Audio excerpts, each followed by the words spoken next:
Well, Saturday night and I just got paid. About the money, don't try to save. My heart says go, go, have a time for the Saturday night. And baby, how I feel fine.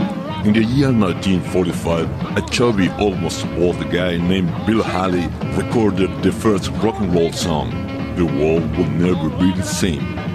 Then came a bunch of fantastic rock and rollers, Chuck Berry, the unbeaten king of rock guitar,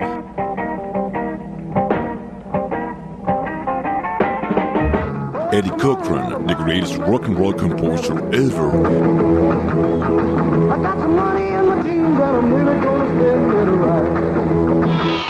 Gene Vincent, the man who can uncomb your hair just with his shouts, Buddy Holly, who created the pop music,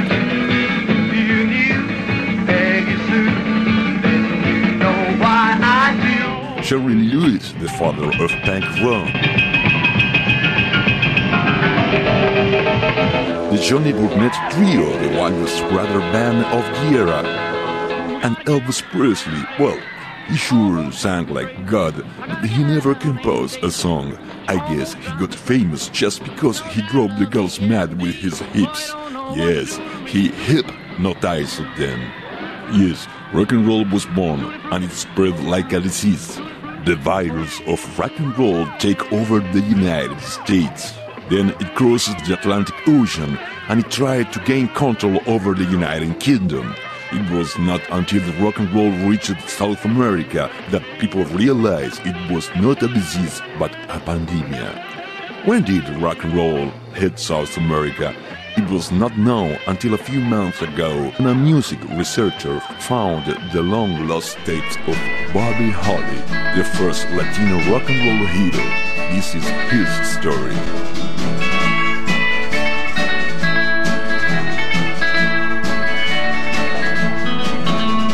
Everybody says that you don't love me.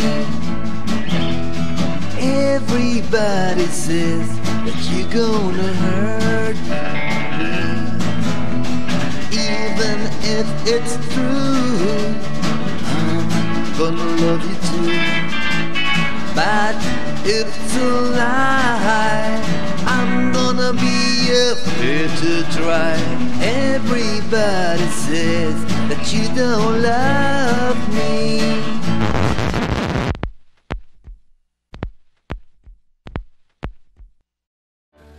It is 1941 in a small tiny country named Uruguay that lies between the giants Brazil and Argentina. There, in a farm near Miguel's town, lived Roberto and Stella. They raised pigs. On the 26th of March of 1942, they gave birth to Schubert Perez Urquiza, a healthy boy who was going to change the story of the Uruguayan music. The early days were happy in the open country, but in 1950 the things got rough. A plague killed all the family pigs. They had no money and the farm was sadly broken. Roberto was a strong man. Instead of letting his family down, he bought a guitar to the young Schubert. It was love at first sight.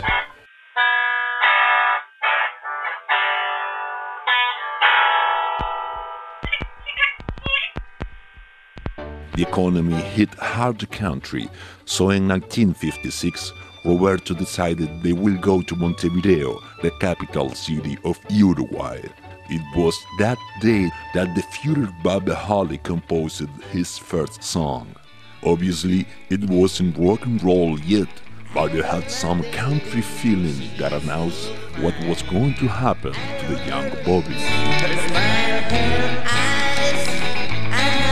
I have no car, but tonight I'm gonna take her out. Went to the movie, bought her a drink, and for a while we were happy. But then my money just ran out. She looked at me and then she said goodbye. It's late, I'm going away. Don't call me back, no peace, no life.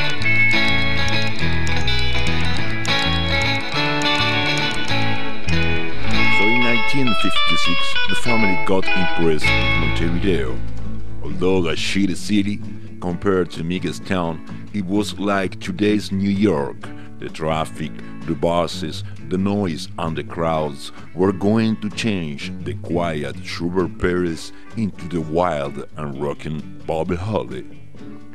While Roberto began to work in a factory and Stella in a souvenir industry, the young Schubert missed the country and Isolina, the beautiful girl he left far behind.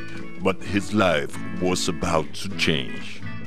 In the spring of 1957, looking for the missing contact with nature, he went fishing with some old colleagues. There he met Alberto Valle, a show businessman who discovered his singing talent.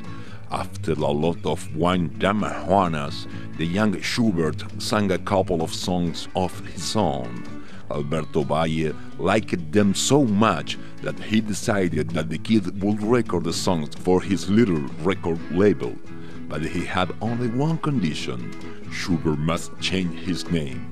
Alberto said that no one named Schubert Perez could be a star, so that day, that insignificant fishing day, Schubert Perez died and Bobby Holly was born.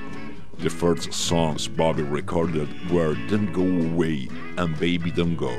Yes, he missed Isolina that much that all the songs that came out of him were about saying goodbye. While it's been said that Don't Go Away was suggested by his manager Alberto Valle to sound like the American rock and roll, the incredible Baby Don't Go was pure Bobby's Holly creation, a song that melted the traditional balambo and chacarera with Hawaiian antiques rhythms and the eagerness of rock and roll.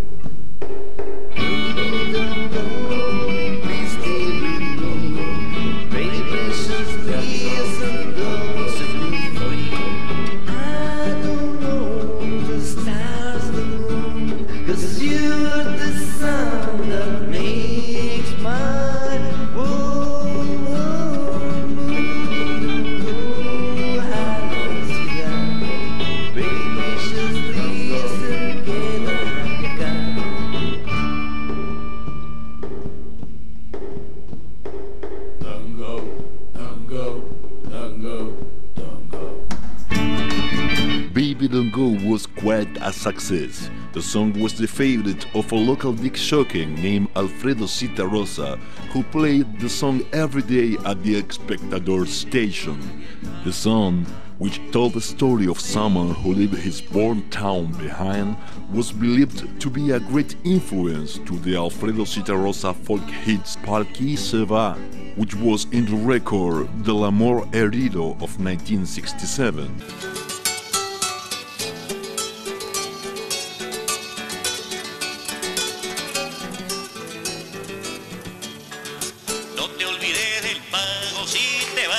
La ciudad, cuanti más lejos te vayas, más te tienes que acordar. Cierto que hay muchas cosas que se pueden olvidar, pero algunas olvidos y otras son cosas no más. But the success brought to Bobby Holly's life some unexpected changes. His long-lost childhood love, Isolina, who was also living in Montevideo, appeared in his life. But her occupation was quite a surprise to the young Bobby. She was a prostitute. That really struck Bobby hard. He couldn't believe that. He was mad and wild about it. He began to drink hard, and the relationship with Isolina caused great trouble between Bobby and his manager Alberto Valle. Everybody talked about her and her past. Alberto even said that Isolina was with Bobby just for the money. Also, Bobby's Holly's parents were against the relation.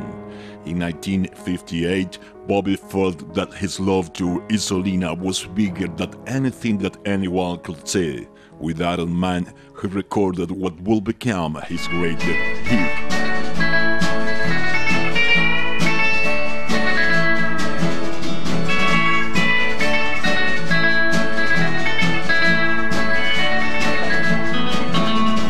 Everybody says that you don't love me. Everybody says that you're gonna hurt me, even if it's true. I'm gonna love you too, but if it's a lie, I'm gonna be afraid to try. Everybody says that you don't love me.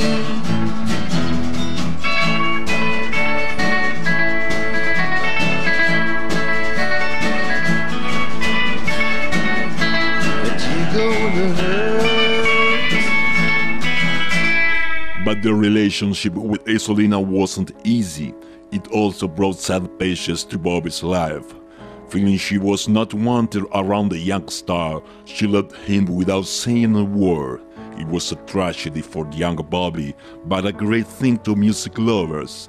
The other side of the 1958 single was the sweet but blue ballad Tear in My Eyes, who obviously talked about the Isolina departure of his life.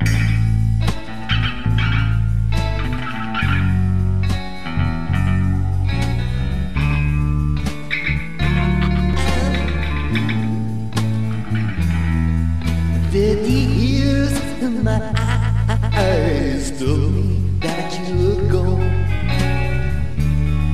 I don't want my head alone. I can't survive you leave me alone. Now I just don't want to know. Alright, I don't want my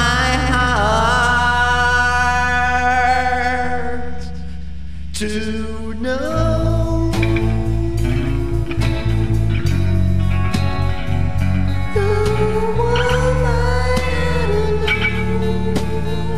Without Isolina by his side, things got mixed up for young Bobby. He got into pointless fights. He suffered the death of two of his heroes, Buddy Holly and Eddie Cochran. He fired his manager, Alberto Valle, and signed a contract with the obscure producer Errante Parma. Though his personal life was a mess, Bobby continued writing incredible songs. In the year 1949, two of them appeared in the single Fool for You. The song that gave name to the single was created by Holly with Isolina in his mind, but it also perfectly described how candid he was at that time in the moment of signing his contracts. Fool for You and I Won't Back Down were copyrighted by Errante Parma. Yes, Bobby was not a fool just for Isolina, he was also a fool with his own work. The day that I saw you, I'm lost forever. You were so cool, and I was a fool for you. I look in your eyes, I was so ever lost. You were so cruel. 1960 was a terrible year for Bobby Holly. Due to contract obligations with Errante Parma, he could not release any record. But one thing was even worse than that. Isolina died in a car accident.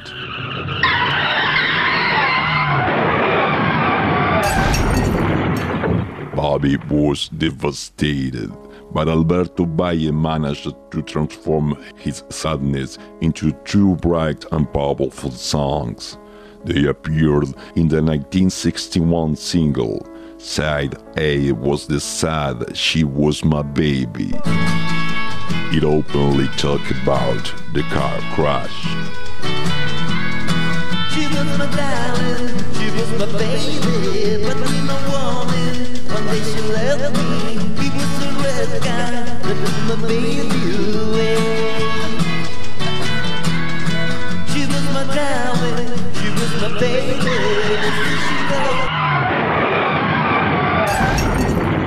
She Was My Baby didn't have a good reception. The people didn't want to hear in the radio a song that talked about car crashes, the first cause of young death in Uruguay after suicide.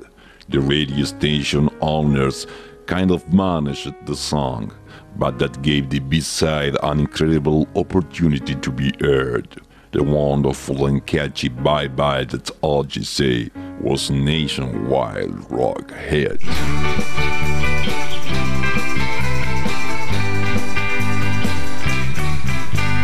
Yes, my baby, it's going away. Bye bye, that's all she said. I wonder where did I fail? Bye bye, that's all she said. Well, I don't want to be you now, but I wait for her, 'cause she is my lovely girl. Yes, my baby.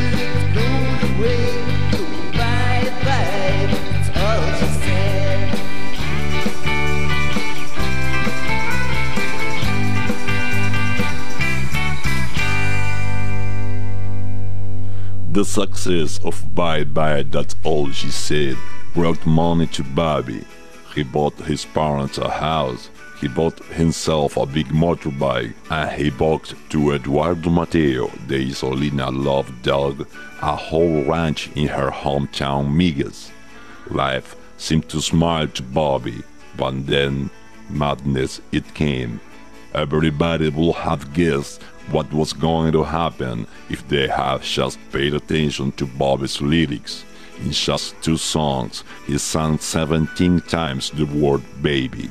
Yes, it was awful but true. He got addicted to the word baby. It was Alberto Valle's daughter who noticed something was going wrong. In fact, the songs Bobby was writing by these days were a madman's work. They were called something like "Baby, maybe you can be my baby lover," or "You are not a baby, but you give me awesome baby love, baby," or the awkward "Bye, baby, Bobby's baby, beboppa baby, hello, baby." An intervention was needed. The poor Alberto Valle's daughter took care of Bobby. There was negation, violence, angst, sorrow, pain, needles, but also love. In fact, it was love the cure Bobby needed. His addiction to the word baby was completely erased of Bobby's life when he had his first and only real baby, Walter Gabino Holly. Bringing up Walter Gabino was a great distraction, because it was the troubled days that the British invasion took over also the Uruguayan country.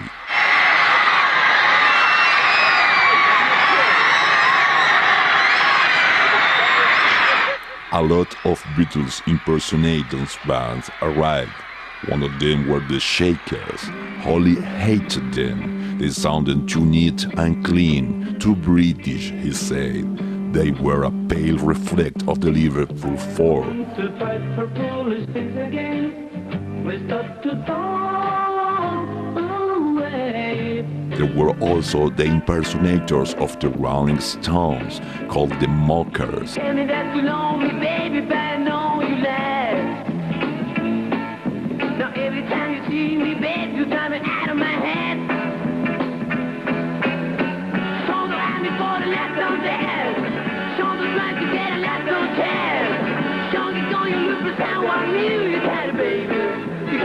By the years Bobby was in mental rehabilitation, the music world changed. He hated all these dirty non-rocking freaks, but they sure loved him. He was the first rocker with my brother. He was a great influence to all of us, but sure, we came from jazz, we loved jazz. We didn't like rock. It was music for stupid, but it was business, you know. We played rock because we needed money, but we hated them. Now we are playing the music you really like, yeah, music posta.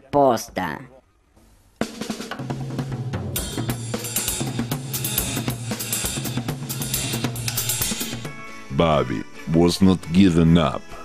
As he himself said, he won't back down. He entered the studio in March of 1964 and recorded what will be his last two studio songs, You Gonna Love It and the prophetic I Say Goodbye. You Gonna Love It was a dirty song about sex. He was really tired of stupid young singing I Wanna Hold Your Hand and all that kind of stuff. He wrote a song with filthy lyrics that was ahead of his time.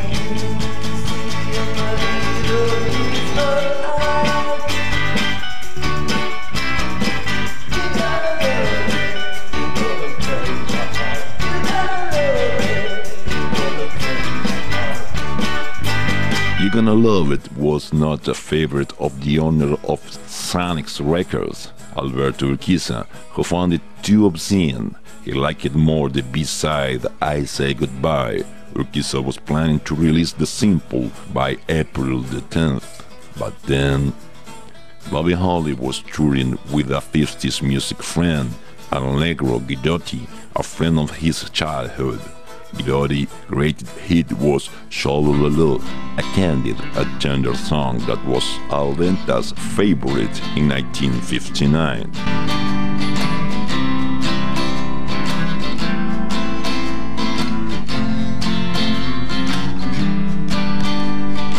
You are the one who makes me feel so good, and then what's about you?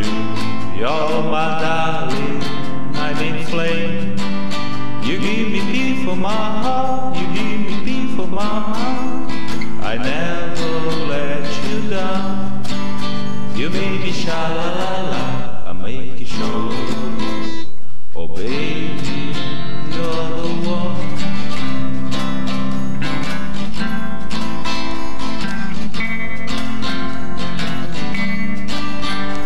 Bobby and the Negro were going to play at Paysandú, invited by the popular band Los the Fury Ones.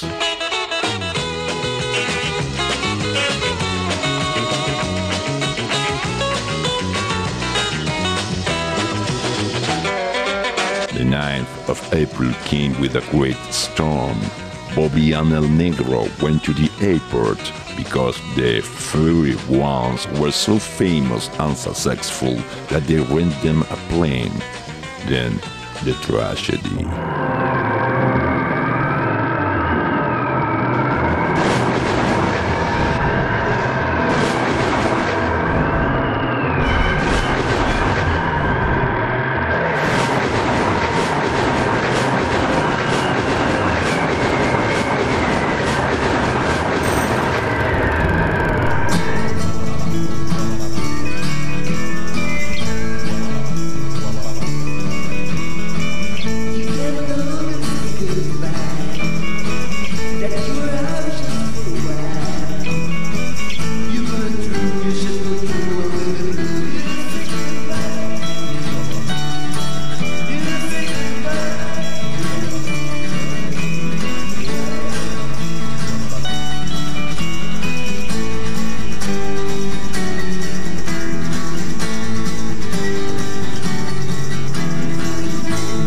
Bobby Holly dead, Alberto found it was a bit morbid to release a simple with a song called I Say Goodbye. Alberto Bayer was not in the business to do money, but because he loved music. And although huge record companies offered him great money to polish the song, he never let the single hit the record stores. In the late 80s, a nephew of Holly's manager, Alberto Bayer III, found some old tapes. They were home recordings of Bobby Holly, demos that showed that Bobby had more to give to us. close to me. Everybody close the door. Everybody look it and let it close. Another day.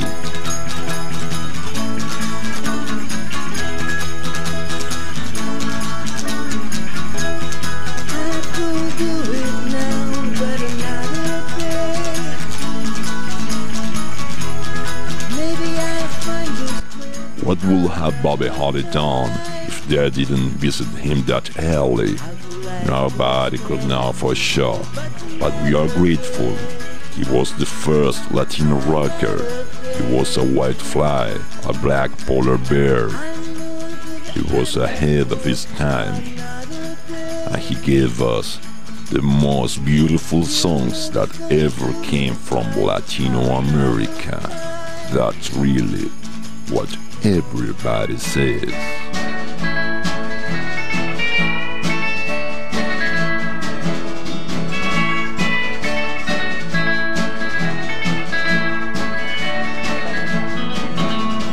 Everybody says that you don't love me. Everybody says that you're gonna hurt me.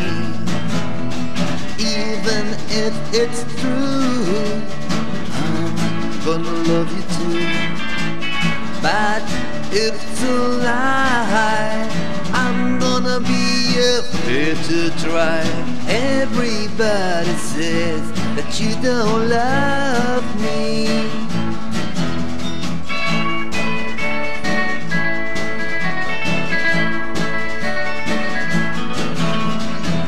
Everybody says that you're a devil. If I hang out with you, I'm going to hell. Even if it's true, I'm gonna love you too. But if it's a lie, I'm gonna be the happiest man alive. Everybody says that you don't love